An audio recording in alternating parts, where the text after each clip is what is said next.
Hello and welcome to the Ann and Phelim Scoop. My name is Anne McElhinney. And I'm Phelim McAleer. And we are coming to you from a very, very wintry Ireland. It's pouring rain. We're desperate for global warming here. We wouldn't know ourselves if it was a bit of global warming now. It'd be lovely, actually. We don't There's have much. a glen in Old Tyrconnell.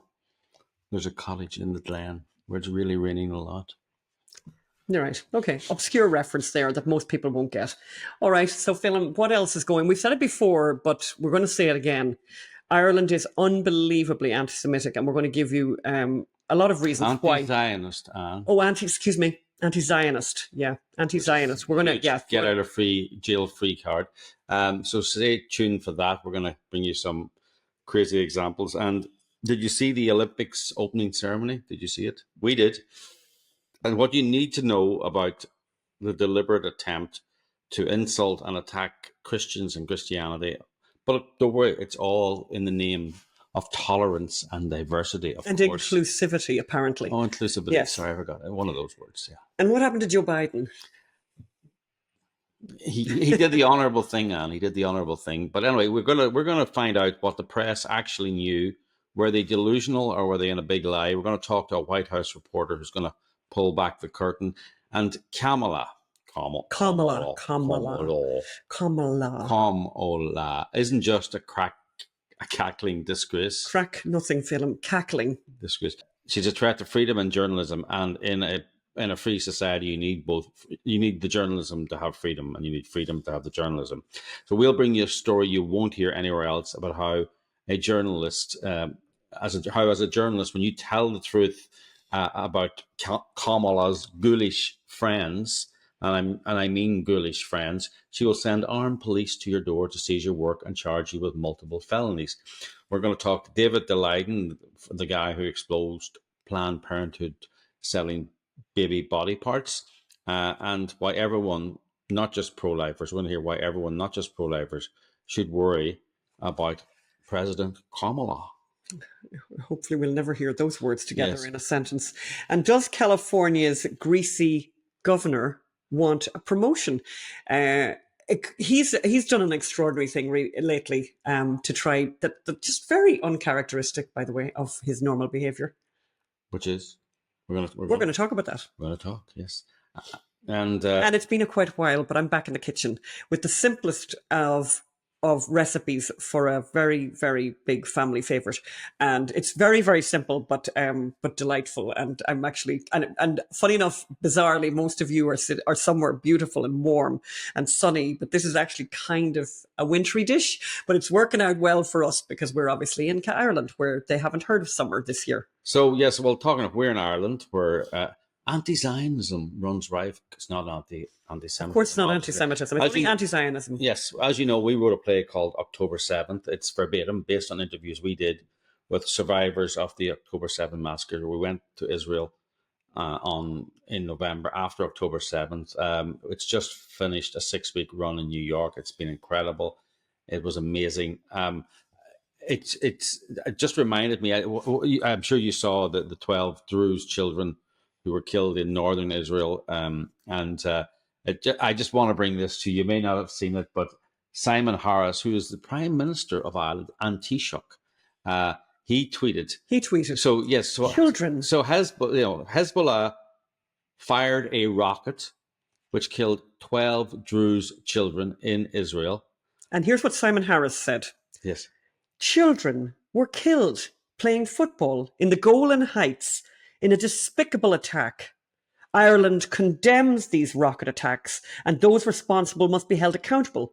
It is the urgent duty of all involved to de-escalate tensions, prevent further bloodshed and loss of innocent lives. So Rachel Moiselle, who's a young Irish Jew who's at Trinity College and has been very active, on Twitter she wrote, number one. Yeah, these were 12 Druze children.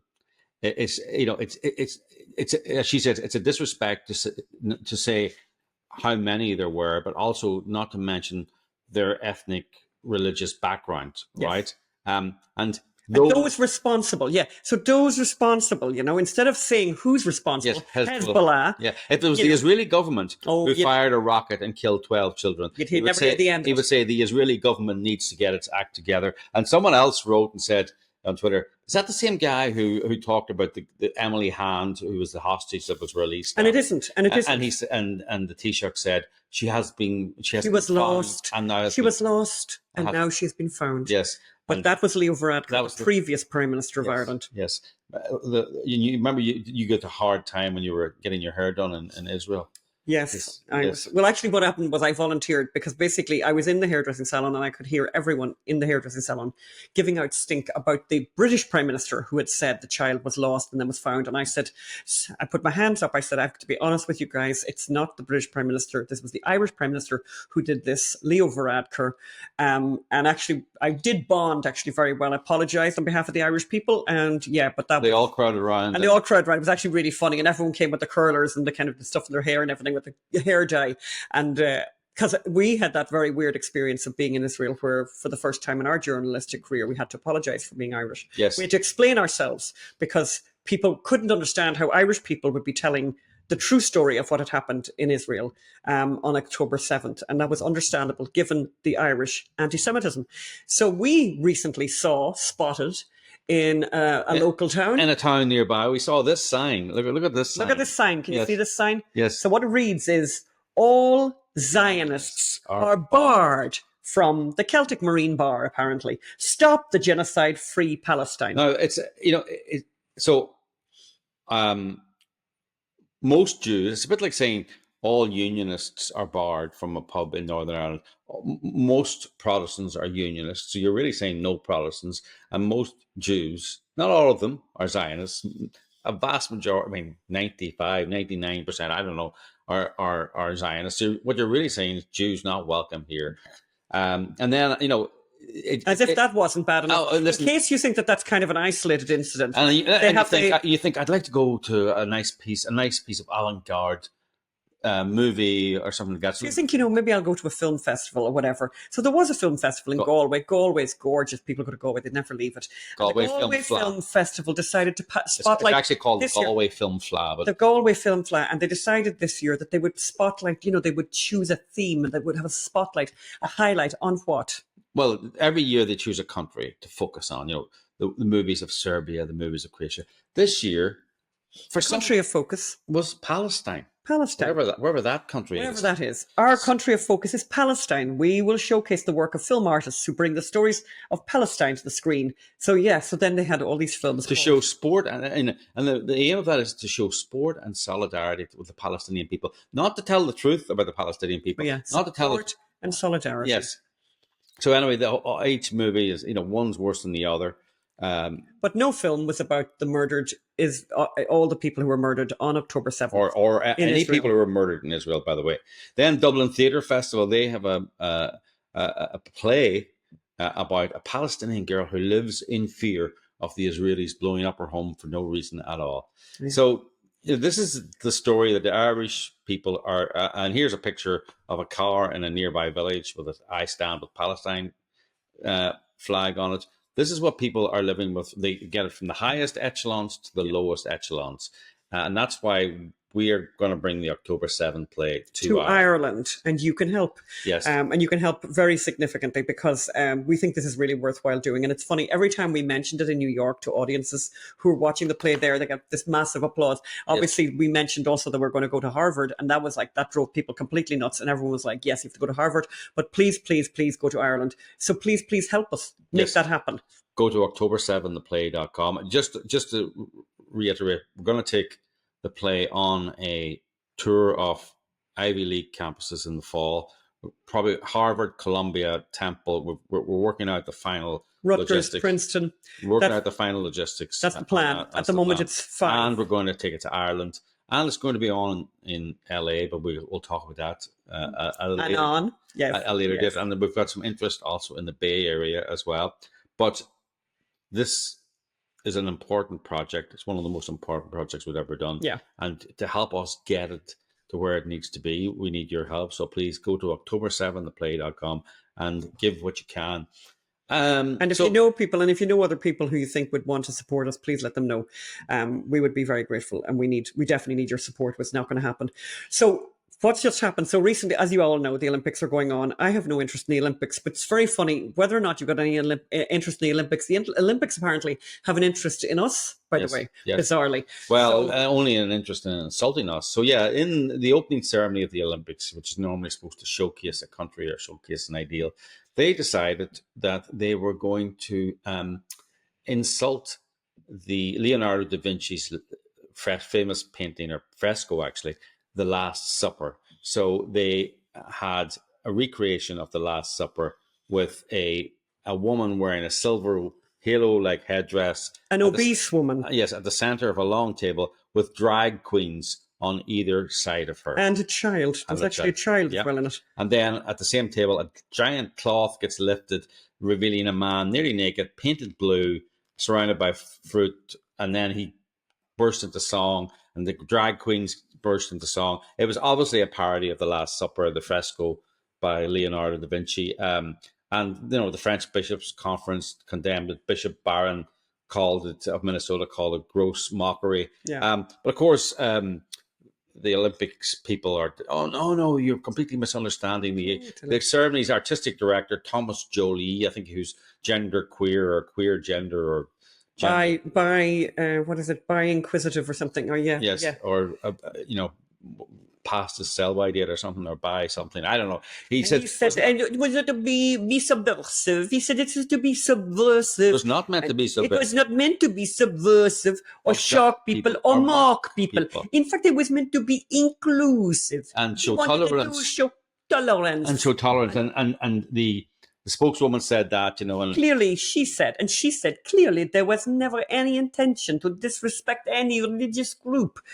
The opening ceremony tried to celebrate community. I'm actually slightly Italian there. Celebrate community tolerance. The Paris 2024 spokeswoman Anne Deschamps told a press conference, "We believe this ambition was achieved. If people have taken any offence, we're really sorry." Yeah, so in other words, if you've taken offence, that's your problem. Yeah, well, look, Christians. It's quite obviously inspired by The Last Supper. A blind fool on a horseback could see that.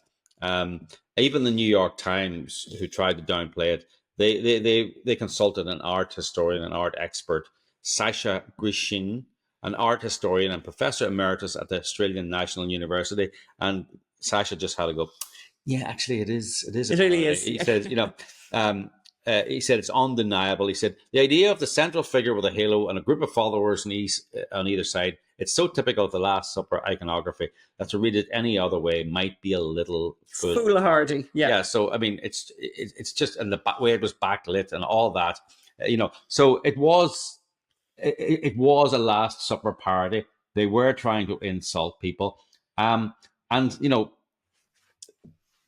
they're cowards, right? That's one thing. There's three things actually.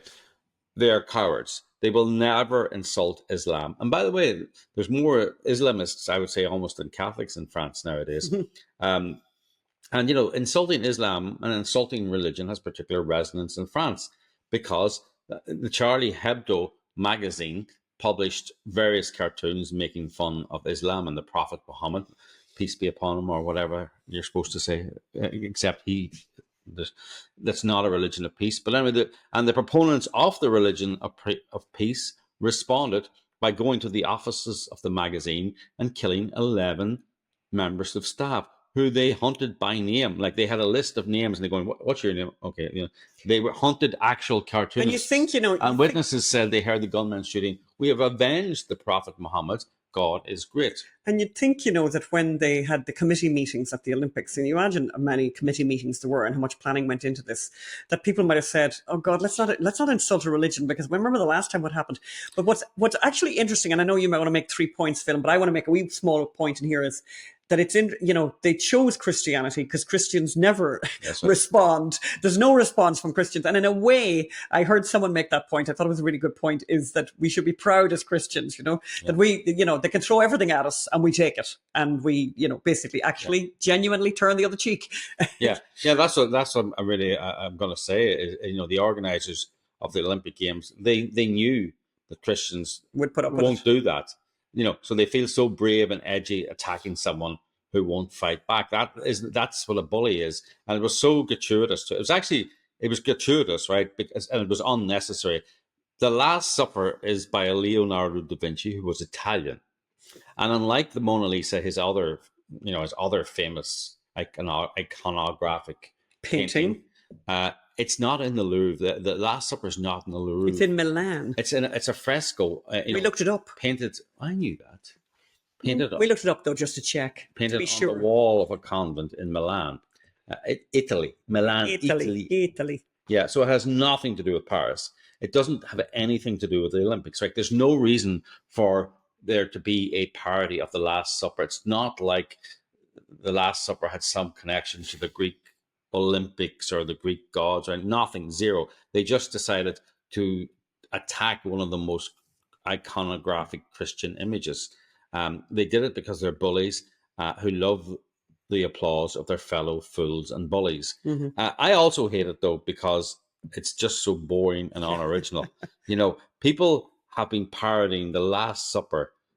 I would have bet since when Leonardo it was first unveiled in 1498. I was somebody down the town. I was saying 1499. They were at the local bar going, doing the parodies. And it reminds me, I was on Abbot Kinney, which is the coolest street in America. Apparently, some magazine called it that. That's not far from where we live in LA. And there's a shop there called Art Unified, and in the window was a parody of the Last Supper, and you can see. I'll put it up there, and it's got Osama bin Laden in it, and it's got other criminals in it, etc. You can see it there, and despite this, I went in. Right, I thought, I went in. Yeah, there was some good art in the store, and I was looking around, and there was a guy behind the counter there, and I was looking at the art, and I was very surprised that. It was stuff now. It was out of my price range. I wasn't going to buy it, but it was good art. And I spoke to the guy. I said, "This is good." And who did this? And who did that? And I said, I nearly didn't come in here because they had this parody of the Last Supper in the window. And I said, "It's just so unoriginal." I said, everybody has done a parody of the Last Supper. And actually, I've gone through the internet and found some there. But I remember saying to the guy, I said, everyone's done the Rat Pack. You've had the Rat Pack. You've had the Sopranos. I said, and here I've actually just done a quick search, and there you go, you find them. Everyone has done it. Everyone, musicians, it's one of the most boring cliched, super boring parody. But the Olympics decide, in their originality, in the French, with all their artistic, excellence, decided this was what they were going to do because this is super, super cool and edgy. Yeah. And it wasn't super cool and edgy, and it was really boring, actually. Yeah, this is the opening ceremony of the Olympics. And you decide to go with this cliched ancient parody of the Last Supper, that has nothing to do with the Olympics. It's got nothing to do with the Olympics. If you're parodying marathons or something like that, or parody, I don't know. Anyway, we're going to go that enough on that already. We're going to go to an interview that Phelim did earlier with who did you speak to earlier, Phelim? Reagan Reese, who is a reporter, a White House reporter with the Daily Caller, and we're going to talk to her about just how delusional or dishonest the White House correspondents are in their cover-up of Joe Biden's decline. So let's go over to that interview now. And so I'm joined now by Reagan Reese, who's the Daily Caller's White House reporter. She's been following the Biden administration and all things associated with that, the Trump assassination, the Biden coup, the Kamala coronation. Before she covered the White House, she was the education reporter for the Daily Caller, and you can frequently see her on One America News, OANN. Thanks for joining us, Reagan. Thanks so much for having me. Actually, one thing I wanted to know, every conservative could obviously see that Joe Biden, or everyone could see that Joe Biden was not fit for purpose. He was barely able to read a teleprompter. When he couldn't read a teleprompter, he was inarticulate. He was not fit for purpose. Do you think the White House correspondents who missed the biggest story of the decade were deliberately missing, or do you think they were in some kind of delusional cult?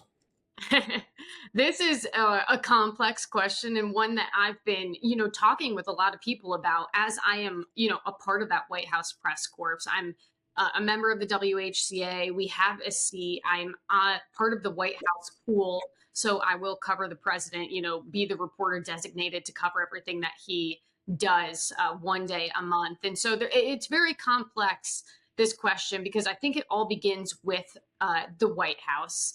And the White House has been taking action for the years of Biden's presidency to cover up his age. So that's been, having aides walk him from Marine One to the South Lawn and vice versa to conceal how he walks. That's, putting sneakers on the president instead of loafers. That's him taking the shorter stairs up Air Force One. And all of these stories have been going on for the time that Biden has been president. And we haven't really seen mainstream media touch them. It's been outlets like the Daily Caller, like the Washington Free Beacon, the New York Post, who have been putting eyes on these stories. To their credit, Axios has made an attempt to cover these stories, has broken a lot of news on this.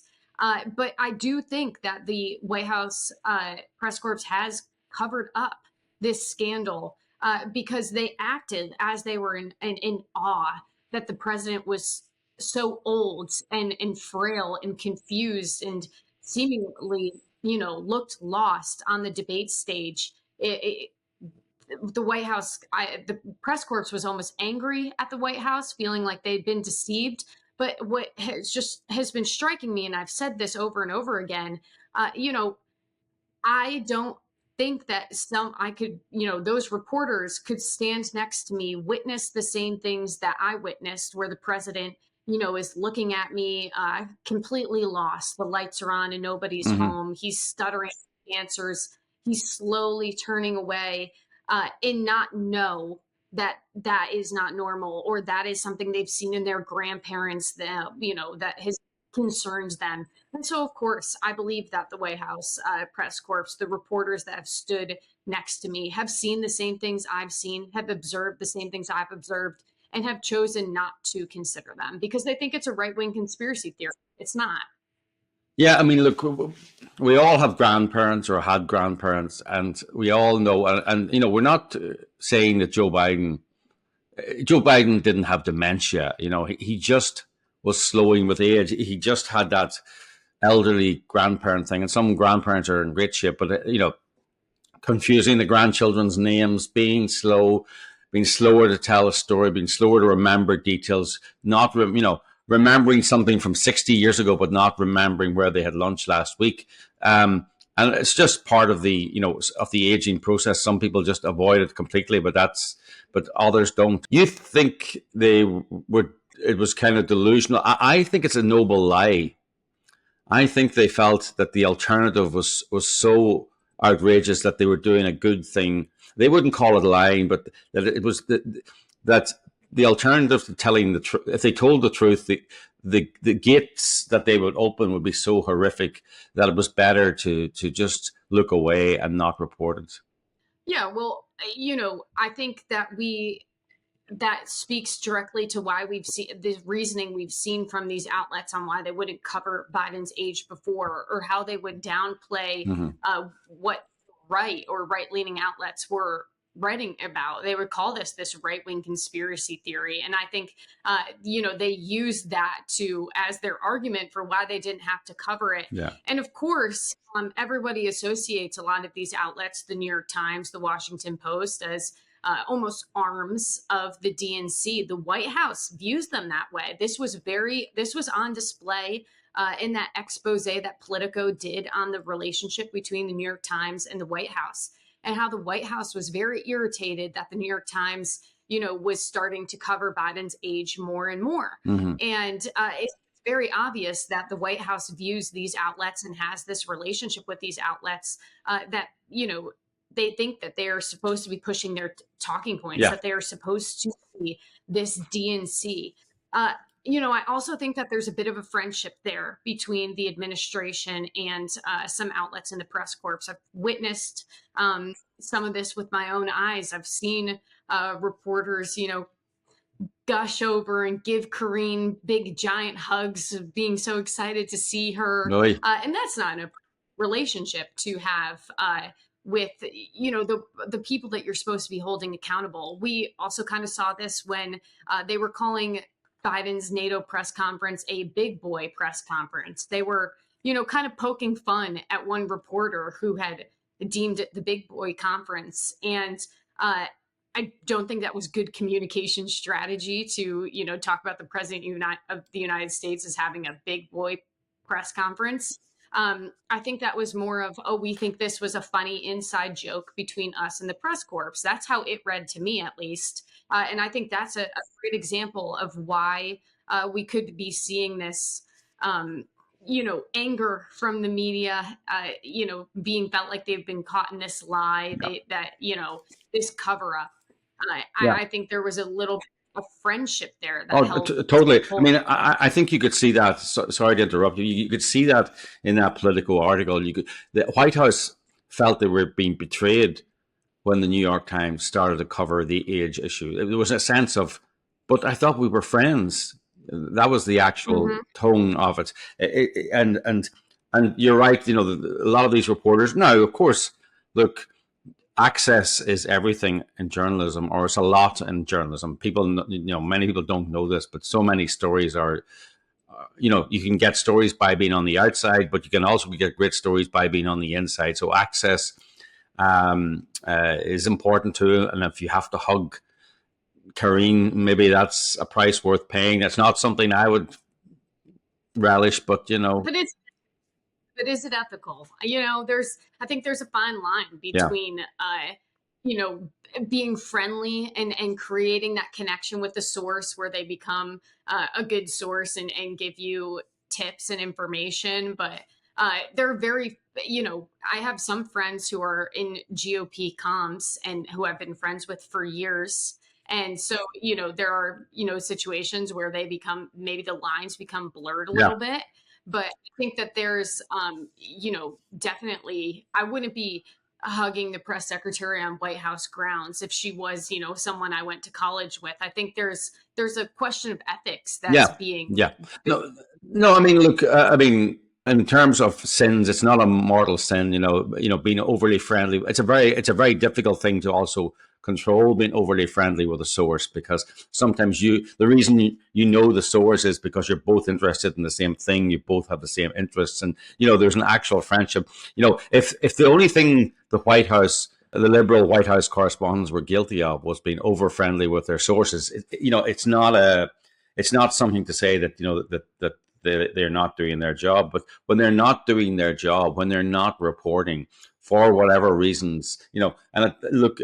I don't think you were there for the laptop story, but that was the Hunter Biden laptop story. It wasn't so much that they didn't even try and diss the story. They didn't report the story, but they didn't even try to investigate the story. Like the New York Times has whole departments of data journalists and they can tell you where a missile that arrived in Gaza, they can tell you the type of the missile, where it came from, who was killed first, who was killed second. They have these amazing data teams. They can just give you a second. They can give you a second by second account, by the way, of the Trump assassination attempt, better than the Secret Service chief could give to Congress. That's how good their data teams are. When they put the data team on it, they decided not to put their data team on to disprove the Hunter Biden laptop. Right? Imagine if they had put all the resources into disproving the laptop. No, they said it has all the hallmarks, and we've been told by these intelligence agents. And so they just ended their journalism. They said, we are not curious about this story. And this is another, we are not curious about the story. We're not going to investigate it until they were forced to investigate it by Biden's performance at the debate. Why do you think, why did Biden's people want an early debate? Were they delusional as well? With moving the debate up, I think the whole Biden campaign philosophy for, their marketing of the president was that they really believed, and we saw this in a bunch of reporting, that if they could put the president next to Donald Trump, that they would get Americans to realize why they voted for Donald Trump in 2020 and why they have the president in office. And they felt like Americans had kind of lost that contrast and had forgotten it. And I know a lot of people thought that maybe they moved the debate up because that gave enough time if Biden wasn't fit for office to get him out. And that certainly looks true now, doesn't it? Yeah. But I haven't seen it reporting or heard much of like anything concrete to that level. I really believe that it was the Biden campaign thinking that if they put President Biden side by side with Donald Trump.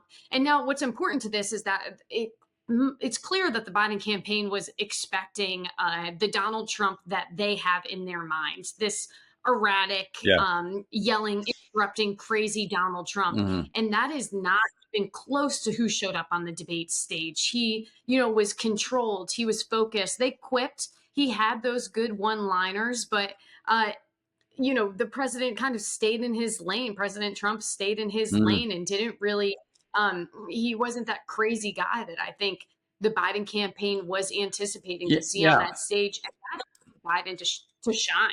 That's it. They don't rate Trump. They don't understand Trump. The erratic, crazy President Trump is the exception, not the rule, actually. They see clips and they play clips and they tweet clips from his speeches, and they disguise jokes as policy statements. He makes a joke. He's a very funny man. He's the master of the insult. And they take these out of context insults, or maybe in context insults, and make it out that this is his policy. I would argue that Donald Trump is one of the most influential political ideologues of the last 20 years. He's shifted both parties on free trade, on China, on foreign policy. America's more isolationist now. It's not about free trade now. It's about fair trade. He really has shifted the center ideologically. He's one of the most influential politicians of the last 20 years. But they don't get that. They don't understand that, even though it's self-evidently true. They think that the ogre they have built up is the real Donald Trump, and they expected him to show up because they had said it was true. Yeah, and that's also, I think, what the Biden campaign was missing was that's also not the Donald Trump that a lot of America sees. Sure, you might have that far left portion of the country that really does believe that Donald Trump is a threat to democracy. But that was another thing. That was a big campaign message, that Donald Trump was this threat to democracy and that he needed to be stopped. And if you look at the polls, threat to democracy or democracy wasn't really something that Americans cared about. What do Americans care about? The economy, inflation, immigration, crime. They didn't want to, that threat to democracy was a little bit further down the list. And so I think it was a very vulnerable position for them to be in, where they were telling Americans, you have to care about this threat to democracy, or you should care, rather than addressing this, economy and immigration concerns that the Americans had. Yeah. What do you think about that as a way to win an election? Not try and bring people. I mean, you're laughing, but it's a funny way. I mean, is it a real? Is there? I mean, has that ever happened before? People care about this, and the party or the candidates and their campaign says you got to care about this. I suppose you can shift campaigns. Campaigns can be about something that they weren't about at the start of the campaign. That is true.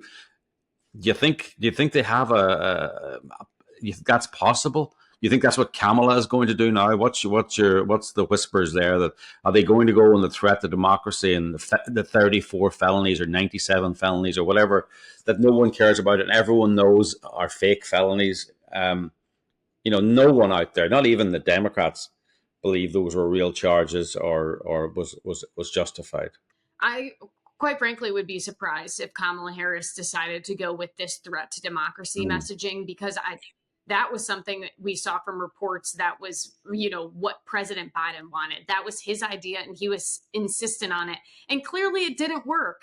And there was this coup to get the president out of the being the nominee. Yeah. And so it would really shock me if the campaign manager decided, that was the way to go. But who Kamala brought on, Vice President Kamala Harris brought on as her campaign manager, was Biden's most recent campaign manager and her campaign manager when she ran in 2020, that measly campaign that very, very, didn't get off the ground. And so, you also start to wonder if you're bringing in the same people who are, losing these campaigns. Oh, she's brought in the person who ran her previous campaign.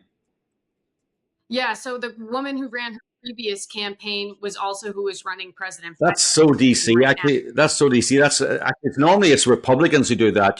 Hey, hire me for $300,000 a month to run your campaign. What have you done before? Well, I ran Mitt Romney's digital campaign in 2012. Oh, really? So or I ran Mitt Romney's digital campaign in 2018. So you're the guy who ran the campaign that lost to the guy who lost to the guy, and you're both good about this. That's what we saw with Governor DeSantis's campaign. They brought in a lot of Cruz officials, which wasn't, a winning strategy. For Harris, again, it would surprise me if she went with this threat to democracy messaging. I think, in fact, she's going to try to separate herself from President Biden, but that's a really hard line to balance here. You're still in the White House. You still have to work with President Biden, but because Americans are really not satisfied with the border, they're not satisfied with the economy. I think she's in a tough position. I was actually really surprised to see her at a rally talking about Bidenomics. That's a term that I have not heard in months. That's something that the campaign and the White House have kind of done away with because it has been so unpopular. And it goes back to that same idea of trying to get Americans, trying to gaslight Americans and say, okay, ignore the economy and immigration. You should actually be focused on democracy. What they were doing with Bidenomics was, we know that you feel like you're not in a good position and your groceries are $300, but you should really trust the economy is actually in a really great place. And what you're seeing on your bank statement is not accurate. And so it's a terrible strategy, because it's not often, if they talk about 34 felonies or a threat to democracy and you hear it on TV, and then you go shopping and go out for the night and go and play with your kids, you're not confronted with that fake message every time. But if they tell you Bidenomics is working and you should be grateful, the moment you go out the door and buy a cup of coffee or go to the shop or fill your car with gas, you go, you have a visceral reaction to what they've just told you. So you're reminded 3 times a day that their message is terrible, that their message is a lie. It's really a bad, actually, if there's a choice between a threat to democracy and the economy is booming and Bidenomics is good, they're better off with the threat to democracy, because you can't really disprove that. Yeah, and with how much they talk about January 6th, they're able to still keep that relevant enough that they can probably push this threat to democracy. And you brought up, I think that folds into this threat to democracy is, playing into this card that President Trump is a convicted felon. And Kamala Harris being painted as this prosecutor, and it's the prosecutor running against the convicted felon. If you're able to get the threat to democracy thing off the ground, maybe that works. But, like you pointed out, there are many Americans who see these counts brought against President Trump. They see them as a sham. Yeah. And so I think that could also be some dangerous messaging to continue to, be like, I'm the prosecutor who's going to hold people like President Trump to account. If a lot of Americans see that as fake and, like wrong in our justice system. That's not an America that No. I think a majority of Americans want. I mean, she'd be better off if she said, "I'm a prosecutor and I'm going to put more criminals in prison." Right. Because a lot of people are very concerned about crime at the moment. That's another thing that, by the way, that when you have to go out at night, you're watching your TV program, you have to go out and lock your gate because you can't leave things in your front garden anymore, or because there's a meth heads running around, or there's a homeless encampment down the road in the cities that you live in. Kamala, the prosecutor, and she's going to prosecute Donald Trump. I mean, it's like, why don't you prosecute criminals? These are not good messages, but the wind seems to be up the Democrats now in a good way. They are not up. That's an insult. The wind seems to be at their back now. Yes. They do. There's a spring in their step. Now, you attended the RNC where there was a spring in the Republican step. What did you think of Trump's speech? Do you buy into the conventional wisdom that it was a wasted opportunity to unite the country, or what? Yeah, so the convention was incredibly. The only word that comes to mind is powerful. It was the energy that surrounded the convention just days after President Trump nearly was killed. It was definitely just. There was a lot of gratitude. A lot of people were very just knew how special and historic the convention was. Mm-hmm. And so I think that there was definitely a different energy to the convention when President Trump made that unexpected walk into the convention on Monday night. I was talking to delegates who were just so, like I said, very thankful, who really were just in awe that they were able to be here. I spoke to delegates who were at the rally mm-hmm. and still decided, no, I'm going to come to this convention, even though this was, very terrifying. And President Trump himself decided, no, I'm going to be there for the full convention. I'm not going to miss any of it. And so with his speech, I think that first section of his speech, I know that there was a lot of complaining about the speech being 90 minutes, and he kind of went back into that old campaign rhythm that he has. But I think that first part of the speech, which a majority of people tuned into, was really powerful and effective. In that convention center, I don't think there was a soul moving in that convention center. You could hear a pin drop when President Trump said, I'm only going to tell this story of the assassination attempt once, mm-hmm. because telling it twice was too painful. I think that in of itself was a great unifier moment where he told this story. He told this story of resilience. He paid tribute to the firefighter who lost his life mm-hmm. that day. As we look at the Trump assassination as a whole, it's almost like it's, being memory hold and mm-hmm. falling out of the news cycle. Yep. And a part of that can be contributed to this Harris coronation, President Biden dropping out. But, there's this report going around over the weekend that Google, in their auto search, if you look up assassination attempt, Trump isn't even in the first couple of options. So I think potentially there were forces at work that saw this as this unifying action, this incident that could have brought a lot of people together, and it's already kind of being pushed to the wayside. Look at what it did for Congress. They were able to force the Secret Service director out after a congressional hearing. I don't know about you, but when's the last time a congressional hearing actually got results? Yeah. Yep. So tell me now about the Democrat, the Kamala campaign, and how Kamala is apparently now the most popular person in the world. Basically, she's just a unifying figure, a someone to be admired, someone to be look up to. Women all over the world are just thinking, "I wish I was Kamala," and going to vote for her. Is that right? Is that what's going to happen? Or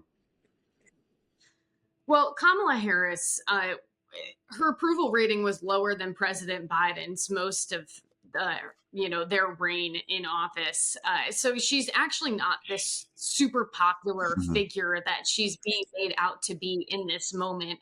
It's important to keep in mind, and we've seen this from pollsters. Trump's pollster predicted this, that there was going to be this honeymoon phase with Kamala Harris. And of course, I think that is totally true, because you just went through this 81-year-old old guy who's very slow, and you have to hold your breath every time he walks down the stairs or starts to read off a teleprompter, to a woman who is 2 decades younger than him and moving a lot quicker, and can walk down the stairs with vigor. And I think a lot of people are underestimating what a positive effect that can have on the race. But of course, as we hear Harris start to talk more, we're going to learn her views. We're going to learn her record more. I think they put her in a bit of a pickle with this, trying to distance from President Biden, but also being able to have something that she stands for, that she's done. And of course, the Democratic machine is on Harris's side, which is going to make it a tough fight for President Trump. I mean, they're already trying to erase the fact that she was once in charge of the border for President Biden's administration. And so she just has a lot of support right now. But it's important to keep in mind that Harris has not always been the popular figure. No, exactly. I mean, I think I tweeted it when they were trying to get rid of Biden. They were obviously exaggerating his unpopularity in the polls. They were taking the worst part of every poll and saying, "Oh my, look, this means it's going to be a Reagan-style landslide." And the corollary to that was when they replaced him with whoever they were going to replace him with, they would exaggerate in the opposite direction the polls and the popularity of that person. I also tweeted there that this idea that Joe Biden did the decent thing, that he looked around himself and realized America would just need him to retire now. He was forced out, but I tweeted he's he's a decent man who's left to spend more time with his family, brackets, except for that granddaughter that his son had with the stripper, who's just too low class for the Biden family, where family comes first. So I believe you've spoken to London Roberts, mother of Navy Roberts, mother of the president's grandchild, who the president has never acknowledged, the president has never met. The president put stockings up over the mantelpiece for Christmas for all his grandchildren and left Navy Roberts' name off them. This is a human being who's going to grow up and see these images and realize that her grandfather was ghosting her all her life. But so you've spoken to London Roberts. Tell me about her, and we have to unfortunately wrap it up here. But tell me about London Roberts. I mean, I've met the president's granddaughter before he did, and our office is situated just a couple blocks from the White House. We were just blocks from President Biden's home, from his grandchild, and I've met her, or he has, and that is it's very sad. It's, as a journalist, you try to keep your emotions out of things. And this was a story that was very hard for me to tell, because I knew there was such pain there. And you look at this 5-year-old who doesn't know, doesn't really know the weight of the situation, and is, like you said, going to grow up one day and realize that the most powerful man in the world, who went around helping all of these other people. That's what her mother tells her, that President Biden's out helping all of these other people, and when he's done, he'll come and see her. Didn't want you. And I know the Democrats are saying that the president did the right thing to kind of preserve his legacy for America, and that he's also, didn't want to wanted to preserve how he was viewed and his legacy. And I don't know if that's the best legacy to leave, that you have one grandchild that's forgotten and went unloved for you. Yeah, well, as Joe Biden says, family is everything, except if she's the daughter. And I'm sorry, London Roberts actually wasn't a stripper; she was a waitress in the thing. But but that's the view that she's low class. She's from Mississippi, so the Bidens of Delaware couldn't possibly associate with that. So that's quite a legacy to leave behind. just what do you think? I mean, people ask. We're currently based in Ireland. We're just here. We'll be going back soon, but people here are asking: is Trump going to win? It's impossible to say. Or do you have a firm opinion? What's your opinion? And I'm not going to hold you to it. Go ahead. Tell me what you think. I was recently asked to make a prediction, and I was like, "Oh, that's so hard. Yeah. You can't put that on me." Yeah. Coming after the RNC convention, after the assassination attempt, I was very confident at that point that I felt that President Trump was going to win the election. Before, it seemed like he had the edge, but still felt like it was going to be neck and neck. But after those events, I really felt like he had the upper hand. Right now, I think it's definitely going to be a tighter race. I think it's hard because you have this more youthful candidate who's so different, just on face value with how she looks from the president, and brings a different energy and life to this campaign. Yeah. And I think that could be dangerous. And so I think it's going to be tight, but I think we've seen a very disciplined and experienced campaign from the Trump campaign that we have not seen in 2016 and 2020. It is moving like this well-oiled machine. And so that gives me, I think that is why I believe that President Trump will be able to edge it out in the end. But you're right not to predict. And I say to people, look, it depends on 300,000 people in across the states of Wisconsin, Michigan, and Pennsylvania. What are they going to do? Are they going to turn up on the day? I mean, it's just depends on Robert Kennedy's vote, depends on the Arab vote in Detroit. I mean, and these are just unknowns, and they're small numbers. But if 100,000 Arabs don't turn out to vote because of Biden's Gaza policy, that could shade Michigan for Trump. But if they do turn out to vote, it could go the other way. So you're right not to make anyone who says they know for definite it doesn't know, and you should be very skeptical of them. Well, Reagan, thank you very much for coming on the show and giving us the inside scoop on that, and giving us the truth when so many of your colleagues run away from it. And thank you again for coming on the show. Thank you. I appreciate it. Yeah, I think they felt it was a noble lie, Yeah. I think they felt it was a kind of, the alternative to Biden is just so awful that we just have to pretend that he's actually got a brain, and a functioning brain at that. Our next interview now is very interesting. This is one you won't want to miss, actually. David Daleiden. We love David, and we've had David on the show many times. A great friend of the show. Center for Medical Progress.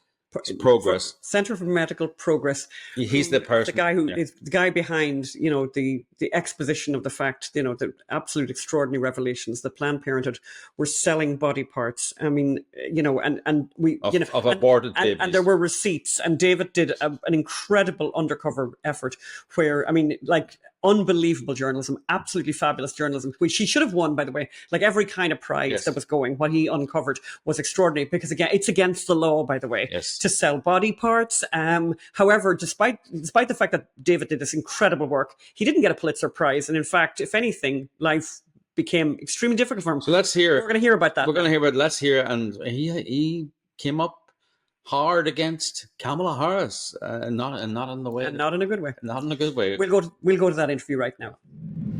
And we're joined now by our friend David Daleiden, the man who exposed Planned Parenthood, the abortion organization, for selling baby body parts. Yes, you heard that correctly. He's an incredible investigative journalist and the head of the Center for Medical Progress, which, as we say, exposed the whole Planned Parenthood baby body parts scandal. We're talking to him today because of his, let's say, personal experience of being the target of Kamala's attention. When she was Attorney General of California, she took an interest in David's work, and you know what? It wasn't to prosecute Planned Parenthood. So David's going to tell us all about that. Welcome to the show, David. Thank you for having me on again. It's great to be back with you guys. A lot of your viewers probably remember the original series of undercover videos that I published and reported on through Center for Medical Progress that captured Planned Parenthood's top level leadership callously negotiating the harvesting and sale of late term aborted baby body parts. And this is a really horrific saga that has been going on for 9 years now, that we have been reporting on it, and that Planned Parenthood and their very powerful allies like presidential candidate Kamala Harris have been working overtime to cover up and retaliate against the people who would expose it. When she was California Attorney General, Kamala Harris weaponized her governmental powers to cover up Planned Parenthood's criminal sale of aborted baby body parts, to try to obstruct ongoing investigations into those sales, and to try to stifle the First Amendment rights of myself and others to report on and discuss these issues. Yeah, let's. I want, that's what happened. But I want to hear how in 2016 you met Kamala Harris, or rather, you met her representatives on Earth in a rather shocking way, rather early in the morning. Tell us about your experience. You just released the tapes, and next thing, you got a knock on the door. What happened? Yeah. Well, and let me just set up the context a little bit more clearly for people, so they can track with the timeline. Remember, the first set of undercover videos were released in the middle of 2015, and they were making front page headline news for months after the initial video release.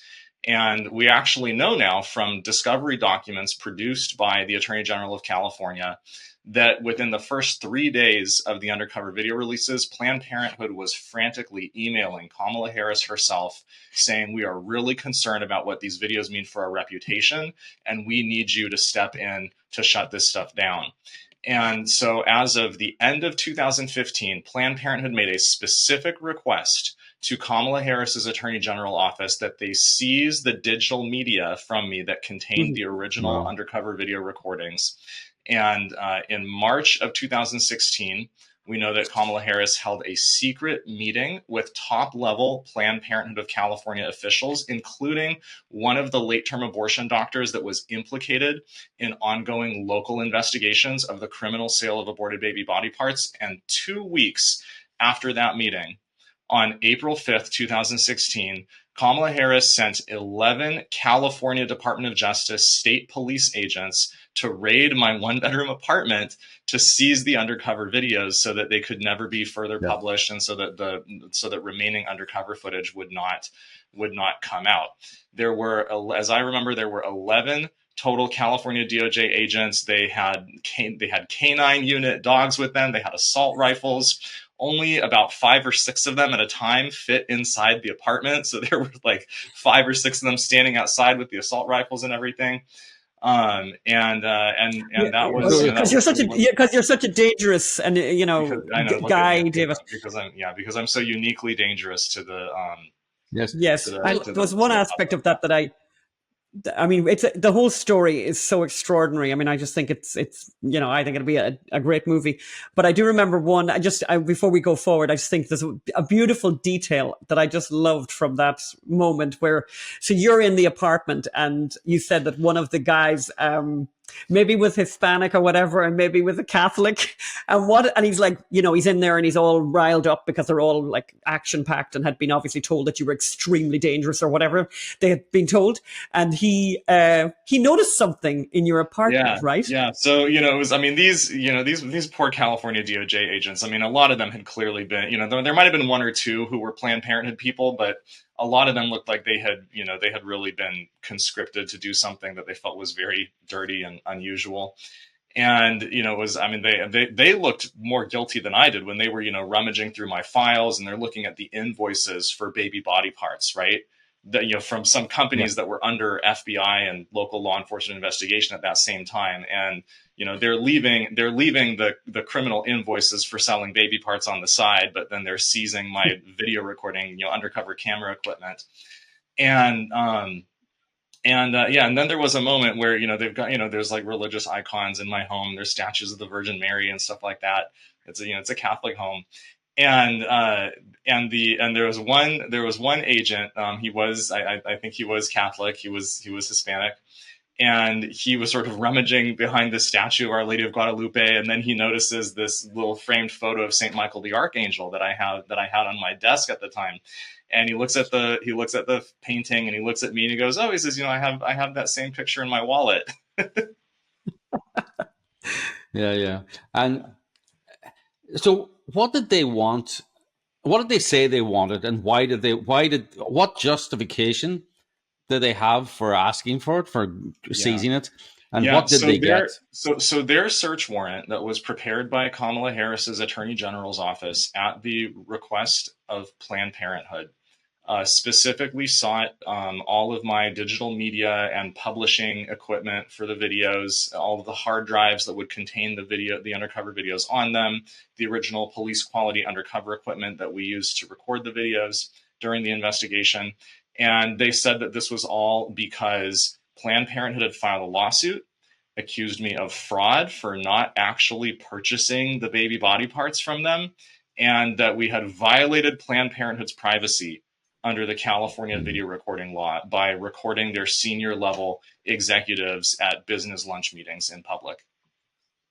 Yeah, I mean, I think that's what some people need to know. And we covered the court case. You were sued for fraud because you offered to buy baby body parts illegally procured. But body parts that were being sold illegally, you offered to buy them and then refused to buy them, and they said you were guilty of fraud. They said they were defrauded. They said they were defrauded because we didn't actually purchase the body parts. Yes, and they won the case. They won the lawsuit. At least there's still it's still largely on appeal in many ways, but they won the jury trial in front of Judge William Orrick III. He was a federal judge in San Francisco. He's a member of Planned Parenthood of San Francisco. Before he was a federal judge, he helped open and fund and operate a Planned Parenthood referral clinic in San Francisco that sent pregnant patients, and a lot of they saw, I think the numbers were they saw about 1,000 pregnant patients a year at that referral clinic, and they sent them directly to the Planned Parenthood surgical centers in the Bay Area that were implicated in selling baby parts in my investigation. Unbelievable. Talk about a conflict of interest, but Democrats don't have conflicts of interest. And in everything that all the stuff that you uncovered, David, extraordinary information that you uncovered, has Planned Parenthood been investigated? Are they being investigated for what you discovered? There have been plenty of investigations over the past 9 years. But so far, they've largely evaded justice, and that is in large part because of the obstruction and the interference and the cover-up that Kamala Harris is directly responsible for as California Attorney General. If she had not used the heavy hand of government to try to silence my reporting on this issue and to seize half of the recorded footage, if that footage had been able to come out earlier, if we'd been able to freely talk about it without the looming threat of like state investigations and raids of people who were hosting the footage and things like that, then I don't think that Planned Parenthood would have been able to skate by the law for this long. I mean, we know that there's been an ongoing FBI DOJ federal investigation since 2017. We know that there's been an HHS Office of Inspector General investigation since 2021. And there have been several congressional investigations besides and criminal referrals. But you really have to ask the question, now that Kamala Harris has been in the White House for the past 3 years, and you see a very imbalanced and selective, weaponized way that federal laws are being enforced right now to protect late-term abortionists who appear to be involved in partial birth abortion and infanticide, and meanwhile to excuse violent attacks on pro-life pregnancy resource centers and churches, and then disproportionately target peaceful pro-life demonstrators to stifle their freedom of speech and freedom of protest. It starts to look like a pattern. It looks like a pattern of weaponization of government on behalf of the abortion industry, and Kamala Harris was the first practitioner of this as California Attorney General 8 years ago. What's her relationship with Planned Parenthood? Where did this start with her? This, I mean, this starts as early as like 15 years ago, potentially longer, but at least in her public career, this starts as early as 15 years ago when she's district attorney of San Francisco and becoming the new attorney general of the state of California. Planned Parenthood supported her political campaigns. They donated hundreds of thousands of dollars to those early campaigns. She spoke at their galas and fundraisers. She was welcomed with open arms as one of the key operatives of Planned Parenthood in government. So you're suing Kamala. Kamala. What's the status of that lawsuit? Yeah, it's a case that didn't just fall out of a coconut tree, as people say, but it's appearing all week. So a couple of years ago, we filed a federal civil rights lawsuit against Kamala Harris in her personal capacity, Planned Parenthood, the National Abortion Federation, and the California Attorney General's office. Basically for illegal weaponization of government, for discriminatory prosecution, discriminatory law enforcement, and actions against the First Amendment to try to suppress and chill First Amendment rights, basically trying to criminalize speech or criminalize the wrong opinions, basically. That federal lawsuit has it's still sort of pending. It's been on hold for the past couple of years, pending some of the different appeals in the other earlier cases on a federal and state level. But it is still out there, and it will reactivate at the appropriate time.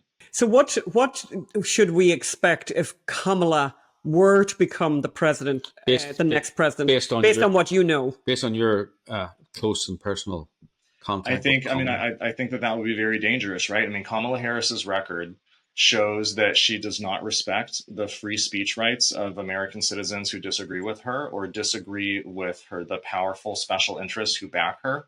I think that the first thing that you would see, you kind of like what you've already seen with Kamala Harris in the White House over the past 3 years. You've seen an aggressive expansion of abortion.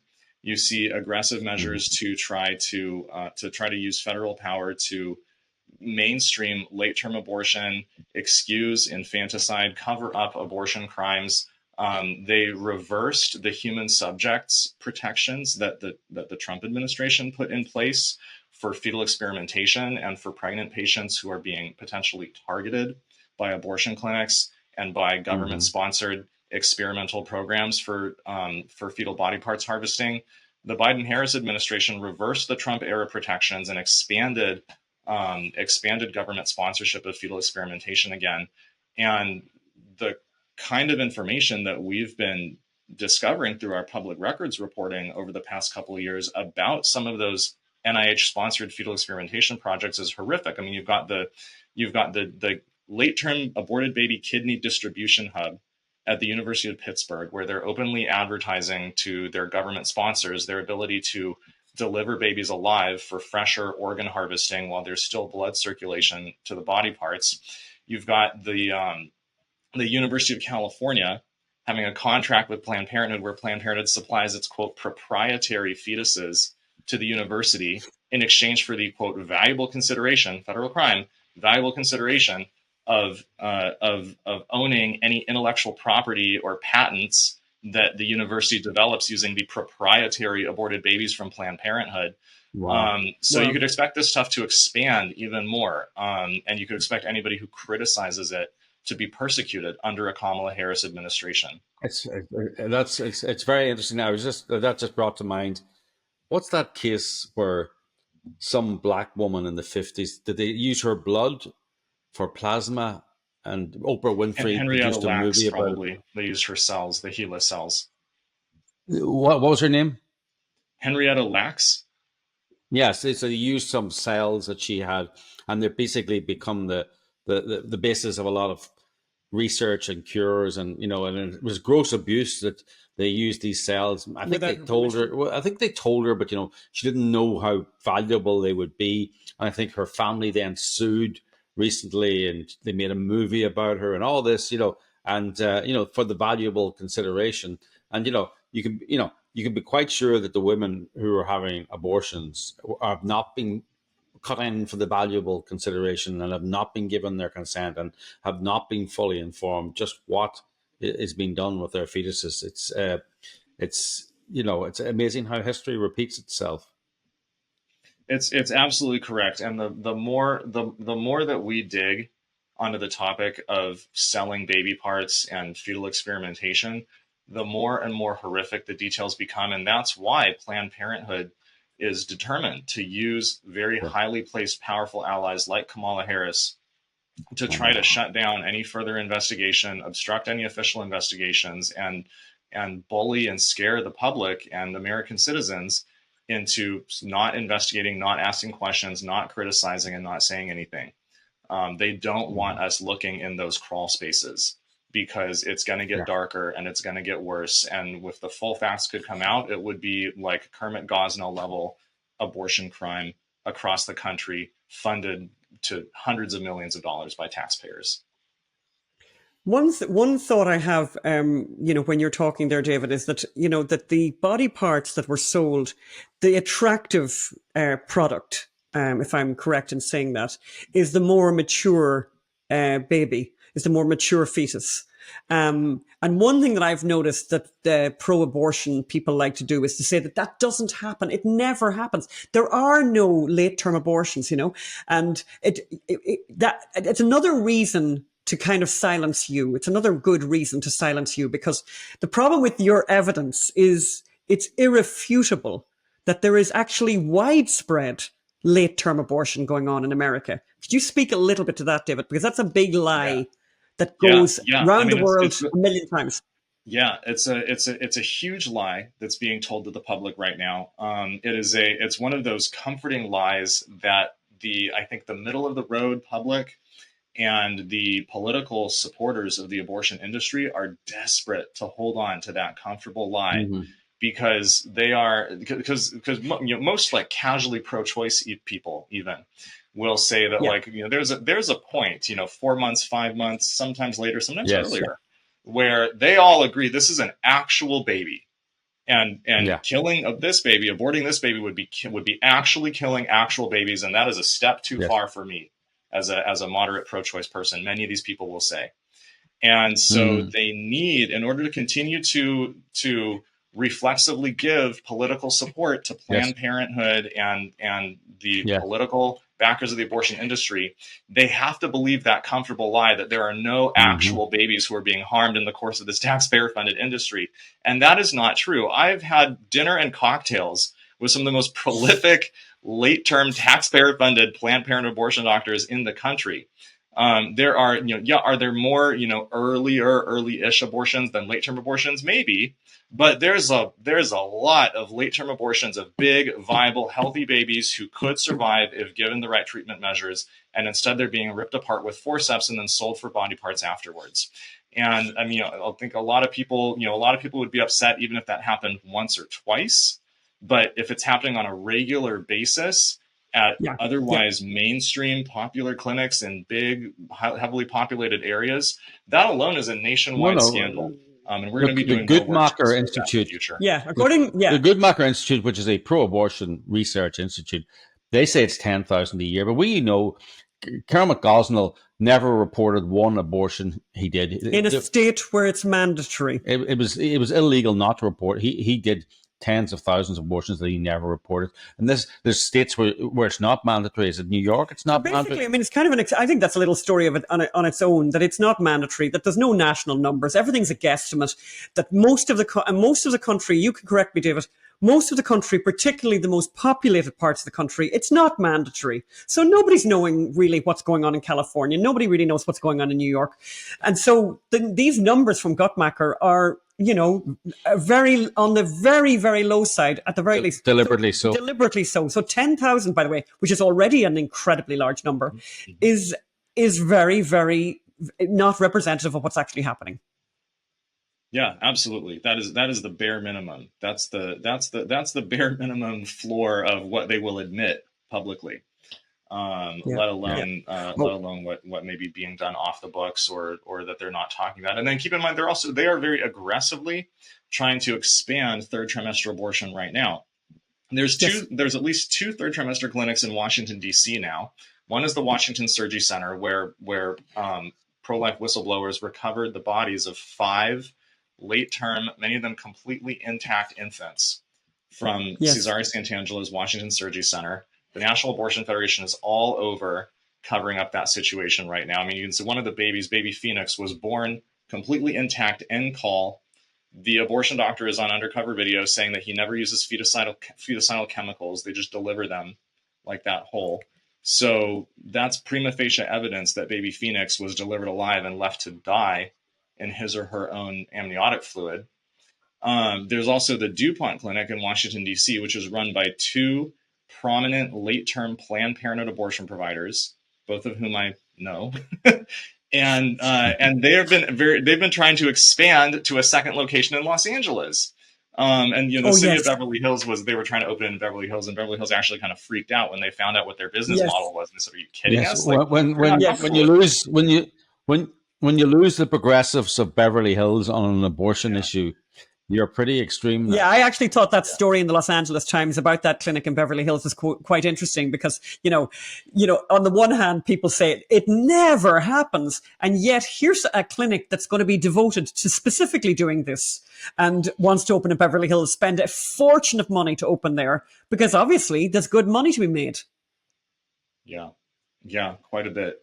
They're suing the city of Beverly Hills right now to try to be able to open. They're looking for other locations to open, and they openly advertise themselves as an all trimester abortion clinic. All trimester. I mean, by the way, I mean we have to wrap it up here, but they're actually right.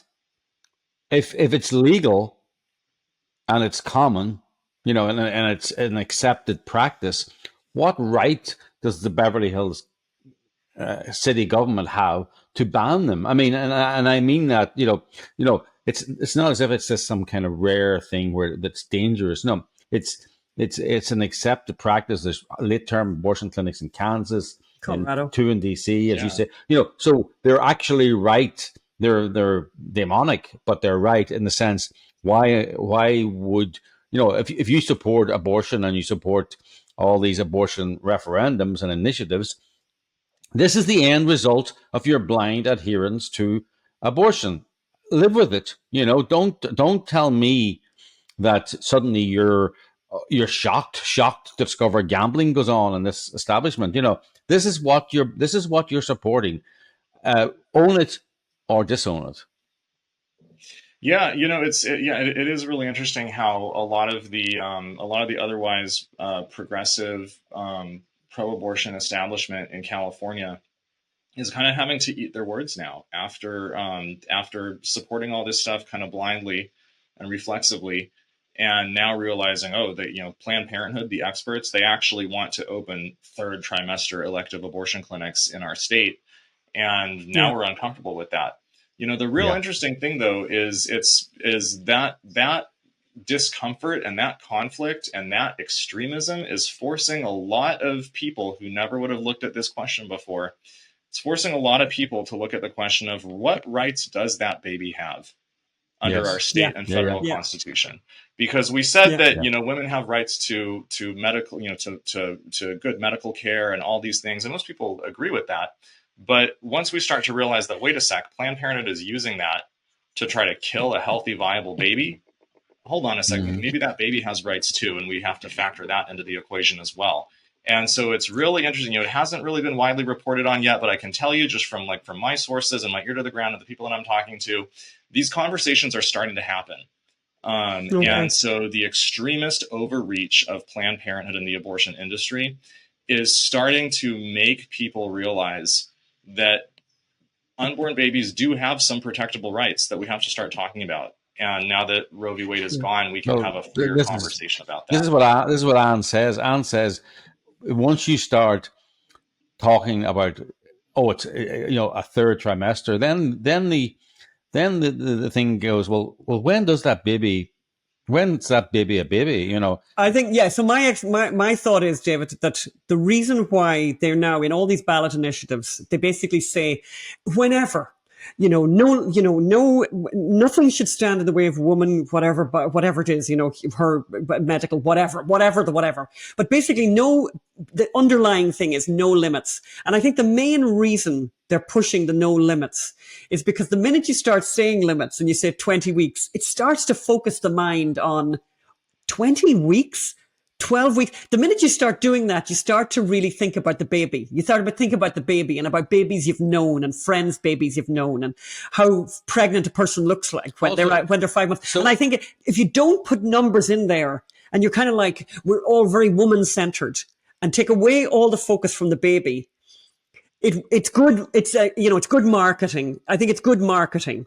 And it's a good marketing idea. Well, they need to be stopped. It's also like, this baby has no rights up to 20 weeks, but suddenly at 20 weeks and 1 minute after midnight. That's why they want to stop that. Yeah, then it's got rights, and it's going, well, why didn't it have rights at 19 weeks, 6 days and 23 hours and 59 minutes? It's so just in that 1 minute it suddenly became a human being. No, so it opens awkward questions. That's, as answered, that's why they want the full gamut. David, we're committed to making this a story in the run-up to the election, because we know a lot of Republicans don't want to talk about this story. This has created a lot of difficulties for Republicans, and they were able to say, "Oh, I'm pro-life," but now but I can't do anything because of Roe v. Wade. Now they have to step up or step out, and if they're going to step out, we need to hear why they're stepping out. It's a very interesting piece. It's very defining. It's very important. It's very important we have this conversation. It's very important people are asked difficult questions, and you're the person that can answer them. Hopefully we can answer them too. So let's keep answering these questions and asking these questions, David. Asking the awkward questions. Please come back on the show. Thank you, David. Yeah, and we'll be talking to you again. Thank you so much for joining us. Absolutely. Well, that was David. We just love David. Yes, he's the original fighter, one of the best journalists in America. Should be getting awards left, right, and center. Yeah. We always enjoy speaking to him. Kamala doesn't want you to know what she's done to that journalist and what she will do to journalism across America. And the journalists, the so-called journalists, don't want you to know what Kamala's done to journalists, because they're not real journalists either. They're stenographers, court stenographers. So please spread this far and wide and listen and watch the Anna Film Scoop. And I think, and as we kind of said, I mean, now abortion really is going to be front and center for this particular campaign. And, people have sort of said that Joe didn't really like saying even the word abortion, by the way, but obviously he's very, very progressive and very much in favor of abortion up to 9 months. But he was kind of, shy about it. She's not going to be shy at all. So we need to bring that story right up to date. Talking of shy, I just wanted to, one line, Gavin Newsom, who actually isn't even being talked about as VP. He was being talked about as the runner. He's not even being talked about. No one's talking about him now. I think the way the whole thing happened with Kamala was a masterstroke by Biden, actually, because I think there were a number of people lining themselves up to take over from Joe, and Michelle Obama. Michelle Obama was the one I was definitely worried about her. And he screwed her by saying he endorsed Kamala, and the other one was Gavin Newsom. So this coup was organized by Obama and Pelosi.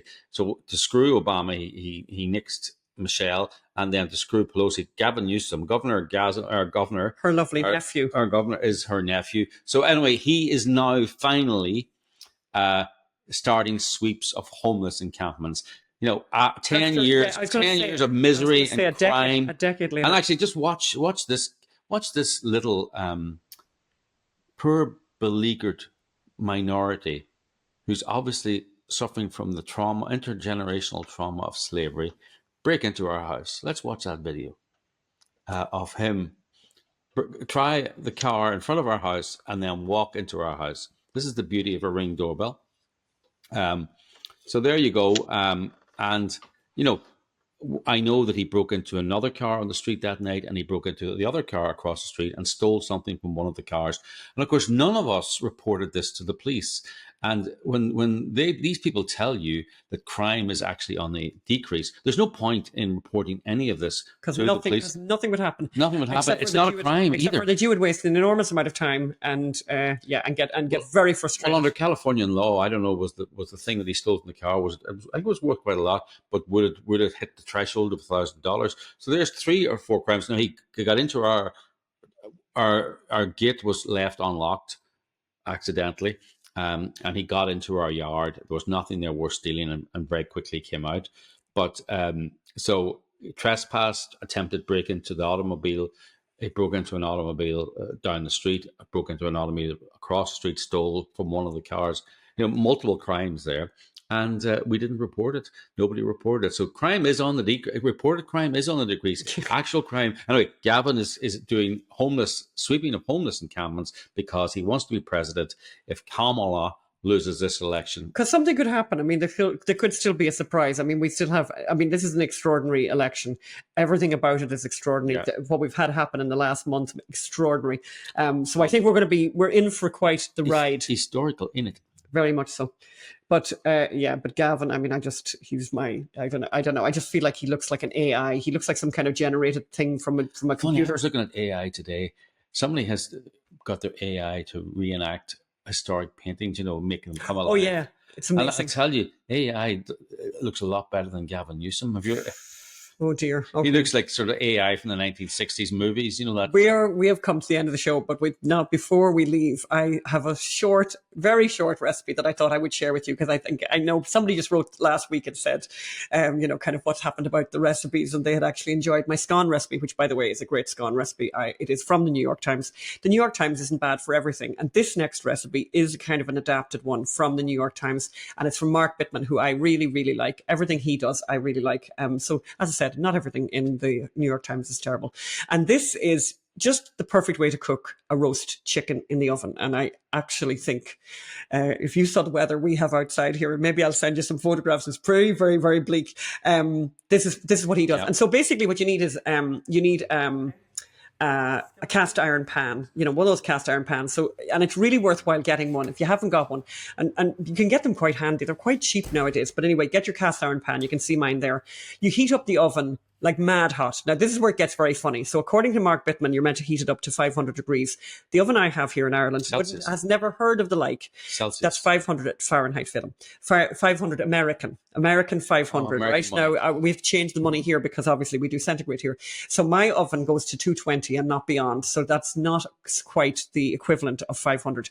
But anyway, you heat it up, and there's actually very funny comments in the New York Times by people who did do the exact way that Mark Bittman says to do it. And apparently what you need to do is open all the windows and doors if you do that, because otherwise the fire alarm will go off.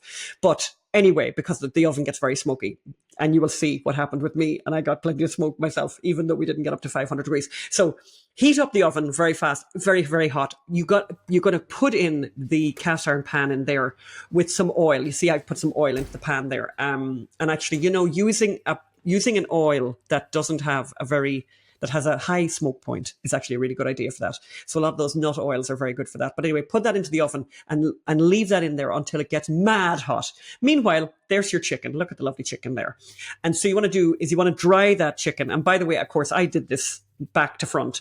What you should do is oil, then rub in nice olive oil into that. But anyway, as you notice, I've done that back to front. So I put pepper and salt on there first, then I put the oil on. Do it the other way around. And then, massage that well and truly massage that. Also, by the way, let your chicken come to room temperature. Funny enough, you don't want to put the bird in directly from the fridge. So let it sit there on the counter. Would that not crisp it even more if you put it in directly from the fridge? No, apparently the thing to do is to let it come to room temperature, Phil, so it doesn't get a huge shock when it goes in there. And you're thinking about the flesh of the lovely chicken. Yeah. And you want to respect that chicken, by the way. Anyway, I'm just thinking about roast potatoes. Look at us putting it onto the pan now. So we're taking the pan out of the oven that's mad hot at this stage. And you hear the sizzle. So you hit that down there, mad sizzle. Put it into the oven. Again, as I said, mine wasn't at the 500. If you're operating with an oven that does have 500, a lot of people haven't got that kind of heat. But if you have, after 15 minutes, bring that down to 350. We brought ours down from 220 Irish centigrade, 220 centigrade. We brought it down to, what film did I bring it down to? 180, wasn't 180. It? Brought it down to 180 after 15 minutes. Back in the oven, leave it there, say nothing. 50 minutes, perfection. Perfection. 50 I minutes. can confirm. Perfection. I mean, absolute Take it perfection. out, but don't forget to dump Oh all yeah, the dump oil. out. You'll see us doing that. Yeah. Tip it up to the side and dump out all the oil. Let the oil go into the pan. Grease that's inside the shit. Then take the chicken out and put it onto a board. You saw I put it onto a board there, and let it rest for 15 minutes. And I have to say, Phelan, did you think that was the most perfect chicken ever? Very moist. And what I really, so I just wanted to read a few of these because I have to say, as I said, the New York Times, complete rubbish as we know, but we obviously read it because you don't have, so you don't have to. However, the comments on recipes in the New York Times is worth their subscription. Here's one from Gary. I have used a similar roast technique for years to make marvelous chicken. Simple. Preheat the oven to very hot, 500 degrees. Put in the chicken. When the fire alarm in the next room goes off, remove the battery and turn the oven down to 375, about 45 minutes, replace the battery. Somebody else wrote, and I love this one, after serving this to my husband, he said, I hope I die before you. This recipe should come with a warning. I was a guest at a dinner where the host used this recipe and we all had to leave the house, opening up all the windows on the way out, stayed outside for a good 15 minutes while the house cleared of smoke. Ridiculous cleanup after it was over. Splatters all over the stove and oven. It was a tasty chicken though. We did not have that issue, by the way, at all. We did not have that issue. Find that other... I'm trying to... I've got her. I attempt to follow New York Times published recipe quest the first time exactly, especially by Mark Bittman, and I'm a big, big lover of Mark Bittman myself, so I agree with you. This is Stark Donnelly in Syracuse. I read and digested the chef comments and began the experiment. I'm in my 7th decade and never turned the oven above 450 Fahrenheit until now. So a bit of exhaust, but the result was worth it. No smoke alarms, but a crisp skin and succulent bird. Next time, experimentation with flavors and then with temperatures and timings, as the New York Times cooks have reported. Cheers. Really nice chicken. And cheers from us too, by the way. We'll come to the end of the show. Please, we would appeal to you again to please help us bring this show to Ireland and help us. October7theplay.com. Go to October7theplay.com and donate, or you can go to unreportedstoriessociety.com and you can donate there as well. Do leave comments about the podcast in the YouTube or on Apple Podcasts. And we are planning to have a campus tour of the play as well. And if you have a campus that you think would like to bring us, let's get in touch and let's make this happen. But we won't be able to do it if we don't get your help. But you've always been great, so we're hoping you'll be great again. So listen, that's it for now from us. Bye-bye. Take care.